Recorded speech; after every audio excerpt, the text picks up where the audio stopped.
Rolly. I got Garcia all the way, but it's kind of weird not seeing Rolly come out and talk a lot of junk. He was like real quiet and real subdued. Um, and I think I'm gonna say what the Ring Magazine guy said. Fisher said. He said, uh, what's his name comes in there and Rolly comes in and he throws wild punches, but if he lands one, you gotta watch out. And that's what I'm saying. The plus side, even though he loses some on Rolly is awkwardness. That's what you have to contain with. You got to protect about those wild punches. If he lands one, he can get you. But I think that Garcia is going to win this easily. I don't think it's going to be. I'm going to pair it with Sean Tatel said yesterday in our collab. I don't know if it's out yet. Maybe he'll drop it later if he hasn't already.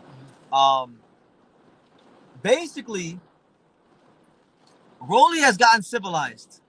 That's crazy. Yeah. Rolly has gotten civilized. You know, I think growing up, maturing, going through a lot of things he's went through in his life, it's made him civilized. And, you know, it's good for him in his life, so God bless him in his life. But for boxing, you gotta remember, Rolly didn't have no crazy amateur background.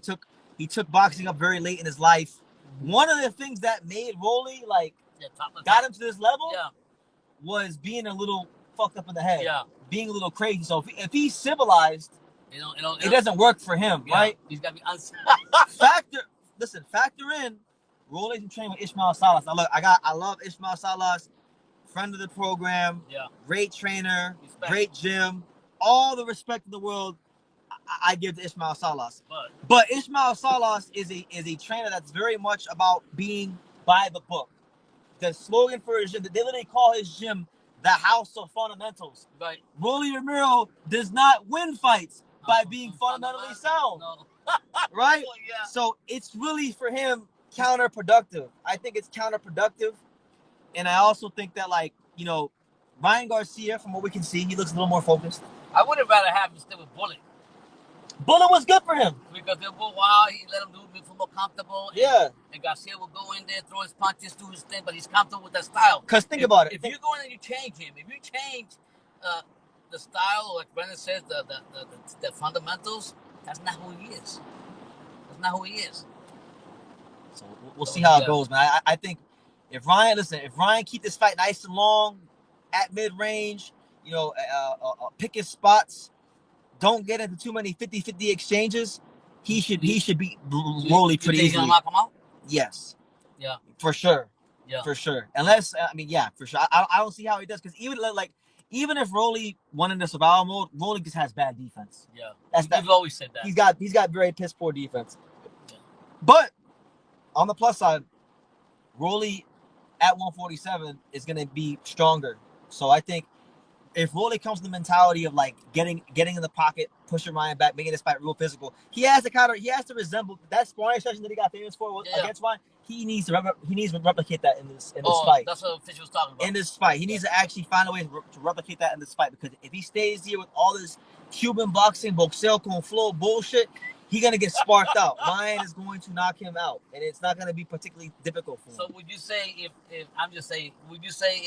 if Rolly went back and went films of the sparring, would emulate that the way he fought the sparring with? Yeah.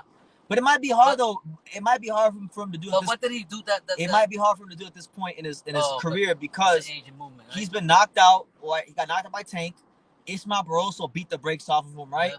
Even though that was a crazy fight where he got lucky. He needs to be in a certain mind frame. To get in the pocket, to get past that Ryan Garcia left hook. Yeah, I know. He needs to be in a certain type of mind frame. I just don't know, and I don't believe. Do you think it's possible that he can get a liver shot like Tank did on Garcia nailed down like that? A crazy wild shot like that? Or no? Because he don't fight that way, right?